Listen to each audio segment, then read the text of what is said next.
So last week we left off, I thought Hmm. rather abruptly, with not talking about Blue Sky because we told everyone, mandated everyone that they get off of Twitter and Meta, which is Facebook and Instagram and Threads. I still have to And get off Instagram. oh, you are so bad.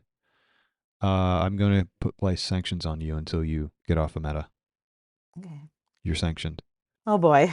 What we didn't do is give them the alternative, which is Blue Sky. Blue Sky is an AT protocol app, which means that it's an open platform.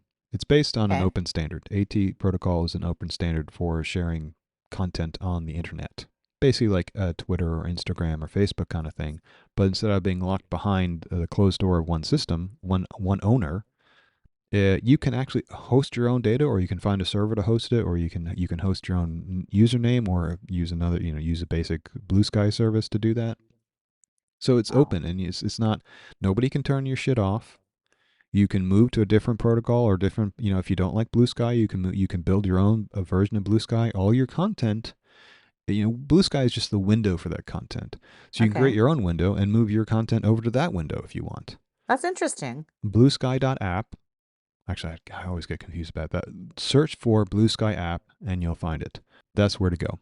Okay. However, and it's only got like 33 million users at the moment, but they're all the best users, except when they're not. So don't expect this to be manna from heaven. This is still, you can still follow the same people that you follow everywhere else, assuming they're smart enough to be on Blue Sky. But the comment section is still a dumpster fire because it's filled with humans. And humans, I don't think Catherine has a good relationship with most humans, and it's gonna be that way here too. Why do you say that? Because you don't like what people say. Often. You get offended, you get hurt, you do human things. I do. Don't we all? The only issue I have with Blue Sky is that I don't feel like the creators that I'm following, and there aren't very many, upload to that consistently. So if you're still on Instagram, which unfortunately I am, I'm going to try to get off today. It's a weaning process. It's like they will have a plethora of information or their creations on that platform. And then you go to Blue Sky and there may be two entries. Hmm. And so, That and Blue Sky feels what a lot like the old Twitter to me, and it's not as visual. And so that's why I'm still hooked on Instagram because of the visual nature. We talked about that last week a bit. right, and I think you're right about all that. It is basically a perfected version of Twitter. Blue Hmm. Sky is a perfected version of Twitter. Yes.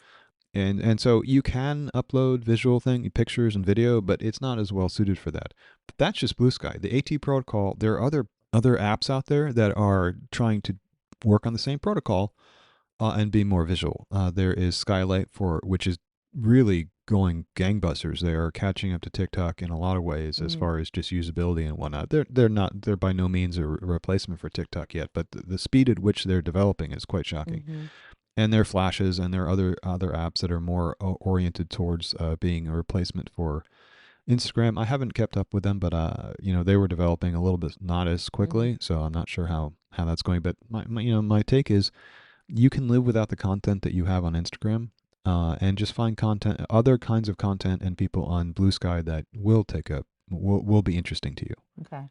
Yeah, the same thing happened to me. There are people who I left on Instagram. I haven't seen them since I've left Instagram, and Exactly. I'm disappointed by that.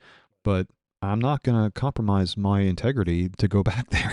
Okay. But that, it's everybody has their own thing. But the thing, and that's part of it. People think like they are locked into these platforms, and they're not. It's like a learned hopelessness, and Hmm. and that's what Zuckerberg and Musk want you to feel. Hmm. So say no to that. Okay. So a lot of people also question, it's Hmm. like, well, is this the same thing going to happen with this social platform? It starts off all roses and Right. everything, and then turns into crap. No, because this is built differently. It's built on an open platform, so it's not restricted to one place. It's also a public benefit company, Hmm. which means it has a specific role. The outline of the company says what it has to be, and it's for the public benefit. Hmm. And it's kind of quote billionaire proof because again, it's easily forked. You can host your own domain name or your own username and your own content if you want to. Okay. So it's you taking control of your own stuff. So dump the other stuff and go to Blue Sky. Okay. Join us on Blue Sky. I'm on Blue Sky. You're not liking my post though. I post jokes on the SubRant podcast feed. I've got to make sure I'm am I following I'm not. SubRant? I am following You SubRant. you Yeah. sure as hell Okay. better. I think I Yeah. Well, once I get off Meta and it's not sucking my time. No, no, no, no, no. This should not be separate things. You should be able to do both. Hmm. You have to do Blue Sky. You shouldn't be doing Meta, but you have to do Blue Sky. Okay. I am requiring this of you. Okay. I will do Blue Sky. Thank you. Okay, go ahead. What's next? What are we talking about next? Well, I What? just want to finish up by saying, honestly, I watched a whole damn hour Mm-hmm. of Jay Graber talking about why she set up Blue Sky Mm-hmm. and the process of it. It started in Twitter Mm-hmm. back in the old Twitter days. Dorsey actually started it. Dorsey's the original originator of Twitter. Started this project to have an open source version. Started it, named it Blue Sky, brought in Jay eventually, and then when Elon came in, they basically booted it out. And she took it over and left with it, put it in her bag, walked out the front door, and said, "Here, I got Blue Sky now." And it wasn't considered intellectual property of old Twitter? Not because of the way it was set up. Okay, good. This is possibly the weirdest coincidence I've ever seen in my life, though. Are you ready for this? I'm trying. Okay. Jay Graber, Mm-hmm. first of all, she's 34, I guess, 91, Mm-hmm. 20 years younger than me. Young enough so that, I don't care Mm-hmm. that she's smart. That's a whole different generation. Jay is her nickname. Her real name, I don't know, it's actually Chinese because her mother is of China. And it's like Lanesha or Lishian, something like that. Lishian Graber. Okay. Do you want to take a wild guess what her first name means in English? Blue Sky. It's Blue Sky. Awesome. That's Her probably why given she name. named it that. No, she didn't name it. Dorsey named it. Oh, That's why I'm really? saying this is the wildest coincidence I think I've ever seen in my life. Now I get the coincidence. Dorsey creates this project. Uh-huh. Dorsey names it Blue Sky. Dorsey hires Jay Graber to run it. So, and unbeknownst to anyone, her actual name, Lishin, whatever it is, means Blue Sky. Interesting. It's like, imagine Elon's parents named him Exploding Car Mm-hmm. or named him Asshole or something like that. Right. That's like the level of coincidence that it would be. Not that all Cybertrucks burst into flame. Right. Well, I mean, eventually they do. Or like parts fly off of them. That was disturbing, Yep. reading about that. Everything about that truck is disturbing. Yeah, well, some guy said that he was driving down the road and like a piece of his truck just flew off into traffic and he was frantic. I mean, you could kill someone. That's regular occurrence. The trim is just taped on and flies off. Parts of the vehicle come flying off. I mean, not to be mean about the truck or anything, but it looks like the aluminum siding I have in the back shed. I mean, it really does. Every time I see it, it looks like aluminum siding to me. And I want to get rid of that aluminum siding. So I don't remember if we talked about this or not before, but the tragedy of the truck, there are lots of tragedies, but from a designer standpoint, I see that, they were willing to take a huge gamble aesthetically and do something very different, right? And they chose this. Yeah, different isn't always good just for different sake, I have to imagine the designers in Tesla probably are crying in their beer right now. I am sure that Elon brought this shape to them and said, this is what the car's going to look like. And they probably came up with like a dozen different variations that probably looked really good, that looked something like this. They said, no. This is the shape. It has to be this shape. And they're like, Elon, we can't do that. That would look terrible. It's like you can't have flat panels like that because they warp. The slightest warping is very obvious. Right. I mean, there's so many reasons why you don't do this, and he ignored them. Yeah. Because their other cars look fine, so they have decent designers, so they know that. Anyway, this is stupid tangent to get off on. No, I was behind a Tesla at Dutch Bros about a week ago, and I found myself just not driving really close to it. Because I was afraid it was going to blow up, but that was just, I was sleep deprived though. But no, that is a genuine safety I just recommendation. Yeah, really? Keep your distance. Yeah, I just automatically did. I saw Tesla, I'm like, no. And they just pulled, I just kind of waited. The guy behind me was honking. I left like a good car length or more between us until he pulled away. Back into the person behind you. No, I just stopped and he just start smashing into I should have just backed into him, you're right. But he might have had a Tesla too, and that would have been egregious. But anyway, okay, let's move on. I mean, we're just going off on crazy stuff. Yes. All right. Many, many years ago, Catherine, in 2007, actually, I was on a photo sharing site called Blip Photo. It's BLIPFOTO. Right. So it's Blip Photo, but with an F. Uh-huh. It was actually started in 2006 by just some random web designer in Scotland. I think it was Mm-hmm. Scotland. Mm-hmm. Yeah, I think it was Scotland. The idea was you take a photo, you post it that same day. You take one photo, one day, you post it. Mm-hmm. Boom. And you keep going for as long as you can. A photo a day. I did that for like 7 or 8 years. I don't know, straight every day. Every And then day. yeah, it went through some problems. He made some bad decisions in trying to grow out the company, and the community actually wound up taking over it. But I was still gone. I got tired of it. But then when I got off Instagram, I was looking around because I still wanted to have that Mm-hmm. some kind of community, and I found Blip Photo was still there, and I rejoined. Mm. And so I've been posting there. So it's a small community. It's not Instagram at all. It's just people posting. Some of them are good photographers, so you see some nice photography. Most of them are just taking pictures of their kids or going, what they're doing. And it's also mostly in the UK, so it's not the US. See all this nonsense. Do they post pictures of their dogs? Yes, and cats And no one and comments whatnot. like, what an ugly No, beast. it's all very civilized. Okay, It's a that's good. small community. Okay, good. And, so I actually joined the membership again. I'm paying for it. It's like, I don't know, it's like $50 a year or something like that. Hmm. But it's just nice, low key place to Yeah, I'm on their chill out. website. There's a free photo journal now. Yeah, you can do it for free, but like I said, if you want to support it, like I do, Right, right, you can it's not that expensive. right.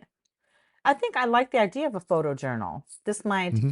once I leave Instagram, it might satisfy my need to have visual stimulus. Yeah, that's kind of the irony is that one of the reasons I left was because of Instagram. Instagram had become such a ubiquitous facet of life that I was posting photos there instead, and it had a broader reach, and I Hmm. had more friends on it. But Instagram's dead now, so It is pretty dead, and it's all reels. No one really just posts photos anymore. It's just all yeah, life is it's not what talking, it and used to be. no, no. So it is time to leave. I was as during our little break, I was going through and deleting stuff and unfollowing people, and I'm getting ready. All right. So what's next, James? Well, that's all new. That's old news. Now that we're halfway through the show, I guess we can start with new news. Yes, go ahead. So this is our episode 88. 87 was our previous episode, Right. which is the first one in I think almost a year and a half. Mm-hmm. And in that year and a half, one of the things that changed in the world was that Google Podcasts was turned off. Google decided no, they'd had enough with podcasts. So the most popular like podcast player on that ecosystem on Android Mm-hmm. and gone. Right. They just turned it off because they hate having projects that are successful, I guess. I don't know. And I don't understand Google. You You gotta would not wonder. imagine, you cannot believe the list of projects that Google has turned off. They go for a couple months, maybe 6 months, maybe a year, and they just turn it off because it hasn't, I don't know why. Hmm. Great projects. Anyway, I had to go through the process of swapping our old feed, our 86 prior and our new 87 Uh-huh. episodes over onto YouTube now because Google Podcast was gone, Oh. and that was a complete pain in the neck. But also, they're like basically three different versions of it now in the YouTube ecosystem because we have a YouTube web channel now. We have a YouTube Oh, channel. We're YouTubers, I oh, guess. we are? Yeah, Oh my so you can go God. to YouTube and watch our videos, which is just the show art, which is nothing basically, Oh God. and listen to us. Oh great. That'll just get lots of views. But like any YouTube, unless you're paying for the YouTube, the premium or Mm-hmm. whatever, if you turn it off or switch apps, the audio stops. So it's not really a practical way to Mm-hmm. listen to a podcast. So it's also that whole thing though is wrapped also up into YouTube Music. Oh, really? Like Yeah. So Spotify has that, like where you can do music or the podcasts, right? well, it's all one thing for Spotify. Spotify is it doesn't matter what you're using on Spotify. Mm-hmm. You can switch apps and turn away from the app and have it still playing in the background. Right, right. So, but you can't? Oh, interesting. With YouTube, well, if you play it on YouTube, but if you go to YouTube Music, our exact same content's there, Hmm. and it's more like a podcast player. I don't know why there are these two different platforms though, with our content, and then there's like a playlist for us, Mm-hmm. and then our channel home. And I don't know why these two things are separate or live in different places, but it confuses the crap out of me. So YouTube, I just don't understand Google. I don't think they do either. It really does feel like the Microsoft of old when they have no real no Mm-hmm. focus, no Interesting. plan. So wait, let me ask you a question. Are there tiers? where we're like the free tier and then you I pay. was crying the whole time. So yes, there were lots of tears. I'm sure there were tears. That's my experience with all this stuff. But, I mean, are there different levels or different, I mean, if you paid, would your, because like on Etsy, I mean, this is a bad example. Things could have changed since I'm no longer using them. But like if you paid, they would promote your stuff. And if you Mhm. didn't, you just kind of got stuck in like however many sales you made. And, it was kind of first come, first serve. Well, you're encouraged on Etsy to advertise, Right. and it's you kind of get in that sucked into that Mm-hmm. level, and Mm-hmm. and it's the same. It's the same thing with YouTube, either the YouTube Music or the regular YouTube channel. In the creators section, there's a whole section dedicated to, hey, you know what? If you want your content to really shine, yeah, maybe do some ads. Oh. Maybe advertise it here and there. So yeah, How do you even do that? I don't know. I'd have to go. I'm sure as soon as I click on it, they say, "Oh, this we'll walk you through it. We'll walk you through how to give us $1,000 a month." Right, exactly. See, that's the thing. Screw that. We're doing this for fun and Shits and giggles, therapy. therapy and giggles. Therapy and giggles. Did you have any other thoughts on YouTube or anything No, else you I wanted to just bring up on that? wondered, you said that when you created the demographics or the creator demographics Oh, kind of oh gave you a boy. little bit of a pause. And Okay, so I, you want to open that can of worms, do yeah, you? I'm curious as to what these questions were and why. I mean, what are they, and particularly in light of DEI, I read through some of the stuff you sent me, and it's like, what are they getting at here, and why? If we're, Catherine, I knew I shouldn't have shared that with you because you're going to get us canceled now. oh no, am I? Yes. Am I canceling us? Based on what we say now, Okay, yes. then don't talk about it. Well, too late now. Okay. You like now you're daring me not to talk about it. No, I'm just curious because this may all change. Well, it's kind of weird. So I'm Mm-hmm. setting up the account in YouTube, and it there's this one tab that says creator demographics. It's Mm-hmm. like fill out this survey. It's like that seems a little weird. A, because I'm pretty sure YouTube and Google already knows everything they can possibly know about me. They probably know more about me than I know about me. Probably. But okay, it's a short 7-question survey. Mm-hmm. Should I just go through the questions? Real quick, yeah. Okay. Which of the following do you, the main lead, that would be me, That'll be well, all because you weren't there, right. one of us, and I don't know why they couldn't do 2 people, like, or 2 or 3 people. Yeah. But anyway, how do you identify? Select one, and it's basically Asian through white or, Mm-hmm. native. So Right. that's pretty normal. The next one is, do you, the main lead, identify as a member of the LGBTQ community? Including but not limited to lesbians, gay, bisexual, transgender, queer, pansexual, and or asexual. Wow. That seems like they're extending the list even further than I've ever seen it before. Yeah. But I think I know what LGBT is. It doesn't seem like they need to spell it. Anyway, that Right. was the But next question. pansexual, they got everything. And asexual, Mm-hmm. or it's asexual. Maybe I'm just pronouncing that No, incorrectly. it's not asexual. Well, how Just do you know it's what it it's is? asexual. Maybe I am asexual. I don't know. Okay. The next question is, which of the following do you, the main lead, identify as? Select all that apply. Woman, man, non-binary, prefer to Oh self-describe, my please God. specify. Not sure or don't know. Sorry, I shouldn't have left it that, but what I do you know mean you that. don't? Okay. I don't know. Prefer not to answer. Well, you're Okay, discerning. You're just figuring it out. whatever. Maybe you should spend more time figuring out and less time on YouTube then. That'd probably start. That'd be a good start. After that question, or 2 questions Mm-hmm. ago about the LGBTQ, Mm-hmm. it asks, do you, the main lead, identify as transgender? I was like, didn't we just cover that? Wow. And then let's see. The second last question is, which of the following best describes this channel? Oh God. Select all that apply. This channel is led by many individuals. Channel is led by an organization. This channel represents music or artist band. This channel is part of the portfolio of a traditional Oh my media God. company, broadcaster, publisher, music label, or How brand. about none of the Other. above?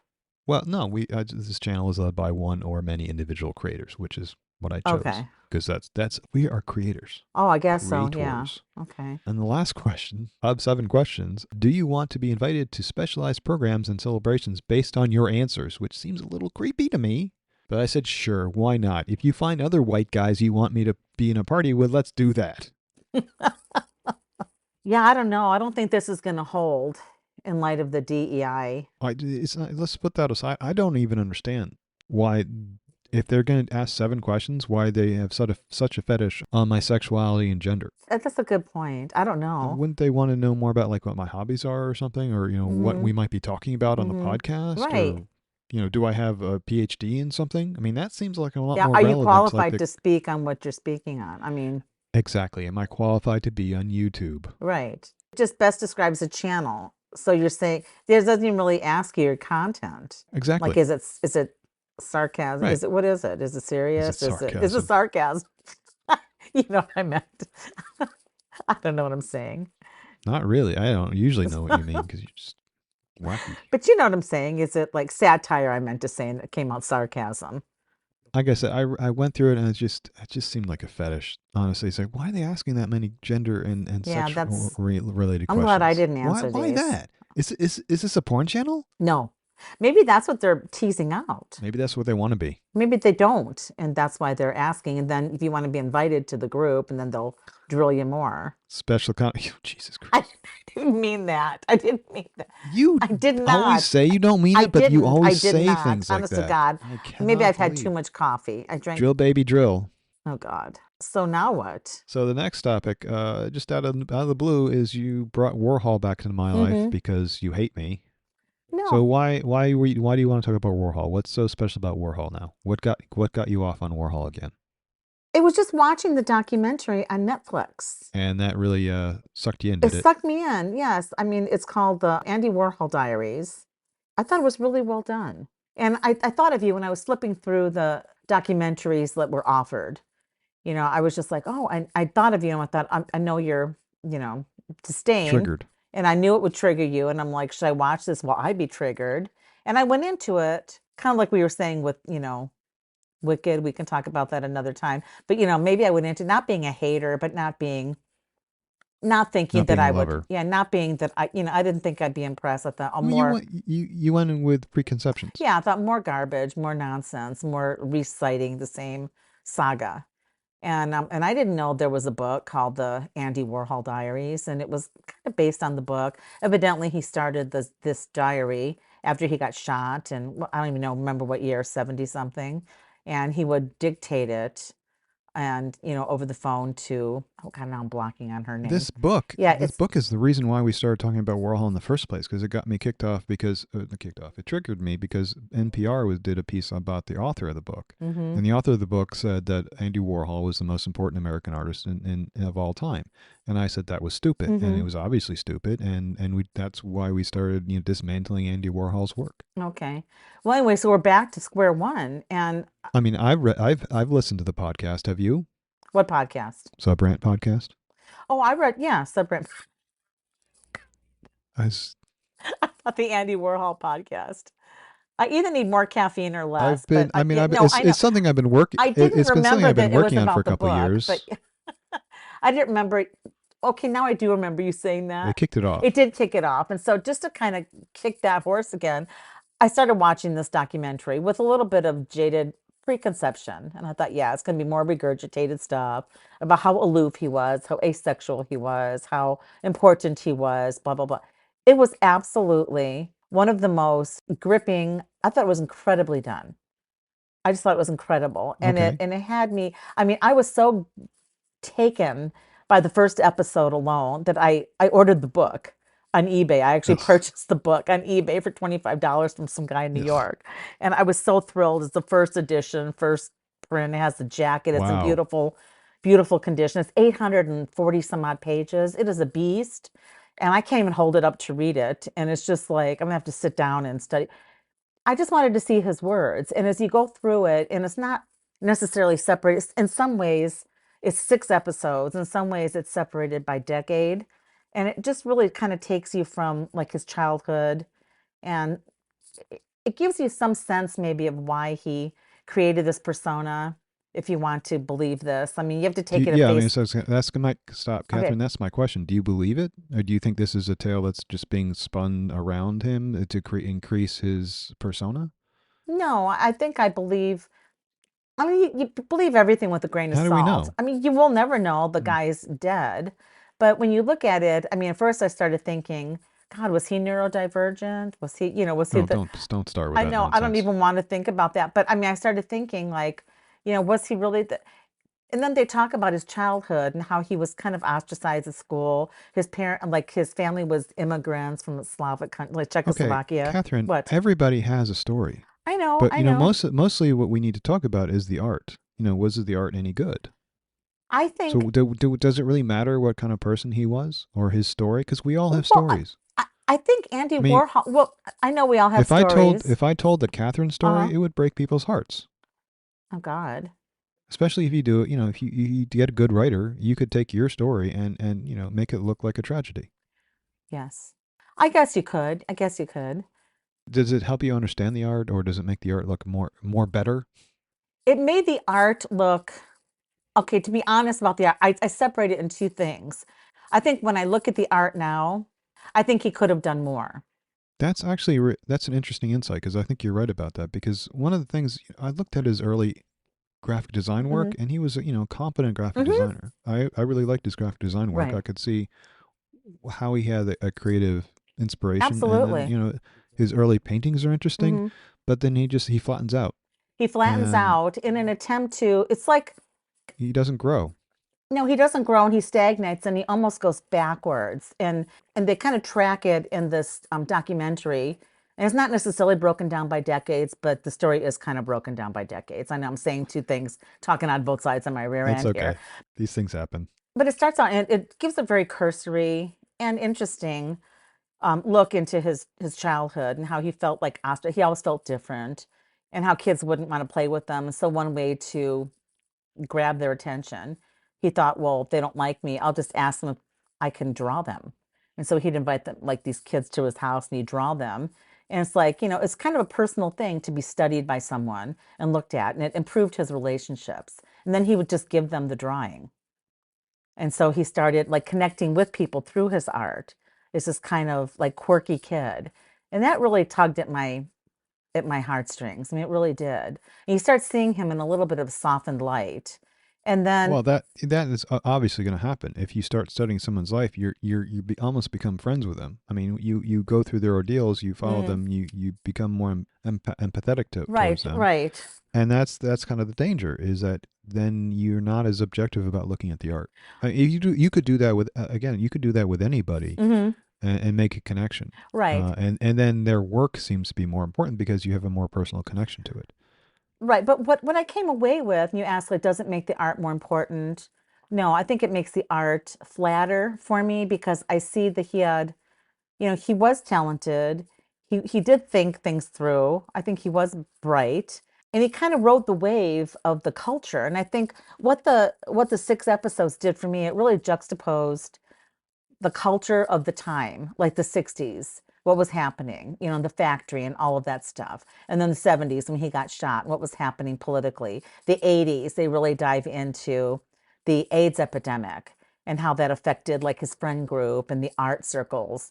They throw Keith Haring in there, who died of AIDS. And Basquiat was in there. And his relationship with Basquiat was far more convoluted, I think, than I thought he was just kind of a mentor and whatever. And then when they had a falling out, it goes through their falling out after a All right. show. But long story short, I think to me, it made me understand him as a person for whatever they want you to know, and it's only what people want you to know.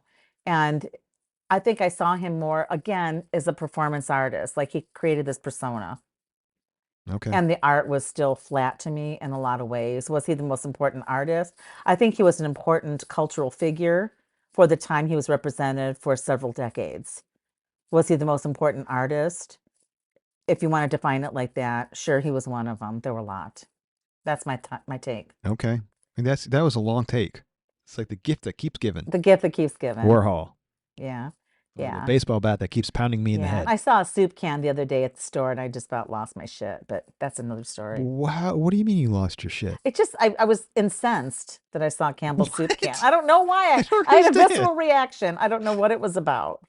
Okay. Was it like hostile? Was it No, it was grotesque? cream of chicken, and I just No, I was know, like but disgusted. I don't know why. Don't get me started again. you're Let's still. I end the can't. podcast. What is that even? No, no. This is where the psycho this the psychobabble begins. Okay. All right, Catherine. Where do you think that emotion came from? I don't know. The fact that he had so much to give and he made soup cans.